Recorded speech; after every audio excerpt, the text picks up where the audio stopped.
Pada tahun 1613, Sultan Agung bertahta di Keraton Mataram. Sultan Agung memiliki ambisi untuk memperluas wilayah kekuasaannya. Selain memperluas daerah kekuasaan, Sultan Agung juga ingin mengusir pasukan Belanda dari bumi Nusantara. Pencapaian kerajaan Mataram di bawah kepemimpinan Sultan Agung antara lain dengan menaklukkan wilayah Kalimantan pada tahun 1622 dan menduduki wilayah Madura pada tahun 1624.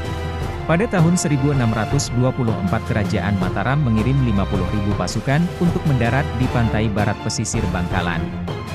Pasukan perang kerajaan Mataram dipimpin oleh Panglima Perang Pangeran Suyono dan Pangeran Slorong. 6.000 prajurit Madura mengadakan perlawanan. Pertempuran berlangsung dengan sengit. Pangeran Suyono, Pangeran Slorong dan 16 orang pemimpin pasukan Mataram gugur. Saat mendapati kenyataan bahwa pemimpin perang mereka telah tewas, maka pasukan Mataram mundur sambil membawa jenazah para pemimpinnya ke tengah laut. Dari tempat ini mereka mengirimkan utusan untuk melaporkan kepada Sultan Agung di pusat pemerintahan kerajaan Mataram. Sultan Agung sangat berang saat mendengar bahwa kedua panglima perang andalan Mataram terbunuh dalam pertempuran dengan pasukan Madura yang banyaknya 6.000 orang. Untuk membalas kekalahan itu, Sultan Agung memerintahkan kepada panglima perang yang sudah berusia lanjut bernama Panglima Jurukiting. Panglima Jurukiting terkenal dengan julukan Macan Mataram. Panglima Jurukiting memang secara fisik sudah tua namun kemampuannya dalam menghadapi musuh masih bisa diandalkan. Pasukan perang Mataram di bawah pimpinan Panglima Jurukiting bergabung dengan sisa-sisa pasukan Mataram yang berada di tengah lautan untuk menaklukkan Madura. Pada tahun 1624, Panglima Jurukiting bersama pasukannya mendarat di pantai Madura Barat.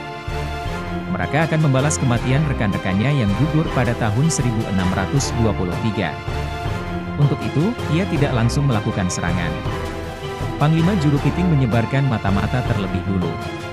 Pada saat itu, pasukan Madura yang semula bersatu, ternyata menjaga daerahnya masing-masing sehingga Panglima Jurukiting lebih mudah menghadapi mereka.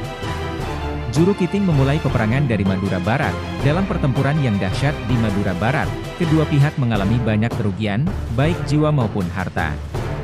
Akhirnya, serangan pasukan Mataram yang kekuatannya berlipat ganda itu tidak dapat ditahan oleh pasukan Madura Barat. Adipati Meljo terbunuh di medan perang. Adipati Blega melarikan diri tetapi kemudian ia tertangkap pasukan Mataram dan dibunuh di Jurang Rejo. Pangeran Mas Raja di Arosbaya tertangkap di Banten dan dibunuh Sultan Agung. Di Pamekasan, Jurukiting mendapat perlawanan hebat dari pasukan yang dibentuk oleh Pangeran Ronggo Sukowati. Dalam pertempuran mereka tak mengenal mundur walau selangkah pun. Para prajurit pria di depan, sedang para wanitanya di belakang. Sebab bila ada pria di belakang, maka ia berarti lari dari medan perang. Untuk itu, wanita yang ada di belakangnya segera membunuhnya. Seluruh rakyat ikut berjuang dengan ketat, lebih baik mati daripada hidup dijajah. Rakyat Keraton Pamekasan pantang mundur walaupun kekuatan musuhnya berlipat ganda. Dalam pertempuran itu, di antara mereka banyak yang gugur, termasuk Pangeran Ronggo Sukowati beserta para istrinya, Pangeran Purbaya, Pangeran Jimat serta para abdi keraton. Oleh karena itu, peristiwa penyerangan pasukan Mataram ke Pamekasan disebut juga Perang Habis-Habisan yang dalam bahasa Jawa sama artinya dengan puputan. Dengan demikian, perang besar di Madura ini dikenal juga dengan Perang Puputan.